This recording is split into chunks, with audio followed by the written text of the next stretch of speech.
ಸಾವಿರ ವರ್ಷಗಳ ಹಿಂದೆ ಕೆತ್ತಿದ ಕಲ್ಲುಗಳು ಇಂದಿಗೂ ಒಂದು ಸಾಮ್ರಾಜ್ಯದ ಕತೆ ಹೇಳುತ್ತಿವೆ. ಈ ನೆಲದ ವೈಭವದ ಹಿಂದೆ ನಿಂತಿದ್ದ ಶಕ್ತಿ ಇಮ್ಮಡಿ ಪುಲಕೇಶಿ. ಹರ್ಷವರ್ಧನನ್ನೇ ಸೋಲಿಸಿದ ಅವನ ವಿಜಯಗಳ ಪ್ರತಿಧ್ವನಿಯೇ ಈ ಪಟ್ಟದ ಕಲ್ಲು. ಇದು ಸಾಮಾನ್ಯ ದೇವಾಲಯಗಳ ಗುಂಪಲ್ಲ, ಇದು ಚಾಲುಕ್ಯರ ಸಾಮ್ರಾಜ್ಯದ ರಾಜಾಭಿಷೇಕದ ವೇದಿಕೆ. 7ನೇ ಮತ್ತು 8ನೇ ಶತಮಾನದಲ್ಲಿ ಬಾದಾಮಿ ಚಾಲುಕ್ಯರು ತಮ್ಮ ಶಕ್ತಿ, ಕಲೆ ಮತ್ತು ಸಂಸ್ಕೃತಿಯನ್ನು ಜಗತ್ತಿಗೆ ತೋರಿಸಲು ಆಯ್ದ ಪವಿತ್ರ ಸ್ಥಳವೇ ಪಟ್ಟದ ಕಲ್ಲು.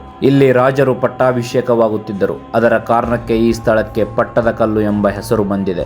ಪ್ರತಿ ದೇವಾಲಯವು ಒಂದು ಪ್ರಯೋಗ, ಪ್ರತಿ ಕಲ್ಲು ಒಂದು ಕಲಾವಿದನ ಕನಸು. ಇಲ್ಲಿನ ಶಿಲ್ಪಗಳು ಮಾತನಾಡುವುದಿಲ್ಲ, ಆದರೆ 1000 ವರ್ಷದ ಕತೆ ಹೇಳುತ್ತವೆ. ಇಲ್ಲಿ ಸುತ್ತಾಡುತ್ತಿದ್ದಾಗ ಒಂದು ಕ್ಷಣ ಮನಸ್ಸನ್ನು ನಿಲ್ಲಿಸಿತು. ಕನ್ನಡ ಶಾಲೆಯ ಮಕ್ಕಳು ಈ ಇತಿಹಾಸದ ನಡುವೆ ಸಂಚರಿಸುತ್ತಿದ್ದರು. ಬಹುಶಃ ಅನೇಕ ಬಾಲ್ಯದ ಪ್ರವಾಸಗಳ ಆರಂಭವು ಇಲ್ಲಿಂದಲೇ ಆಗಿರಬಹುದು. ಬಹುಶಃ ಈ ಸ್ಥಳ ನಿಮ್ಮ ಶಾಲಾ ದಿನಗಳ ನೆನಪಾಗಿರಬಹುದು, ಅಥವಾ ನಿಮ್ಮ ಮುಂದಿನ ಪ್ರಯಾಣದ ಕನಸಾಗಿರಬಹುದು. ಪಟ್ಟದ ಕಲ್ಲು ನಿಮಗೆ ಏನನ್ನು ನೆನಪಿಸುತ್ತದೆ ಎಂಬುದನ್ನು ಹಂಚಿಕೊಳ್ಳಿ, ಏಕೆಂದರೆ ನೆನಪುಗಳಲ್ಲಿ ಇತಿಹಾಸ ಬದುಕಿರುತ್ತದೆ. ಇನ್ನೊಂದು ದೃಶ್ಯ ಮನಸ್ಸಿನಲ್ಲಿ ಹೆಮ್ಮೆ ಮೂಡಿಸಿತು. ಬೇರೆ ದೇಶಗಳಿಂದ ಬಂದ ಪ್ರವಾಸಿಗರು ಈ ಶಿಲ್ಪಗಳನ್ನು ಆಶ್ಚರ್ಯದಿಂದ ನೋಡುವುದನ್ನು ಕಂಡೆ. 1000 ವರ್ಷಗಳ ಹಿಂದೆ ನಿರ್ಮಿಸಿದ ಈ ಕಲೆ ಇಂದಿಗೂ ಜಗತ್ತಿನ ಗಮನ ಸೆಳೆಯುತ್ತಿದೆ. ಅದಕ್ಕೆ ಯುನೆಸ್ಕೋ ಈ ತಾಣವನ್ನು ವಿಶ್ವ ಪರಂಪರೆ ಪಟ್ಟಿಯಲ್ಲಿ ಸ್ಥಾನ ನೀಡಿದೆ. 1000 ವರ್ಷಗಳ ಹಿಂದೆ ಕಟ್ಟಿದ ದೇವಾಲಯಗಳು ಇಂದಿಗೂ ಸೂರ್ಯೋದಯವನ್ನು ನೋಡುತ್ತಿವೆ. ರಾಜರೂ ಇಲ್ಲ, ಸಾಮ್ರಾಜ್ಯವೂ ಇಲ್ಲ, ಆದರೆ ಅವರ ಕನಸುಗಳು ಇನ್ನೂ ಇಲ್ಲಿ ಜೀವಂತವಾಗಿವೆ. ಕಲ್ಲುಗಳು ಮೌನವಾಗಿದ್ದರೂ ಇತಿಹಾಸ ಇಲ್ಲಿ ಇನ್ನೂ ಮಾತನಾಡುತ್ತಿದೆ.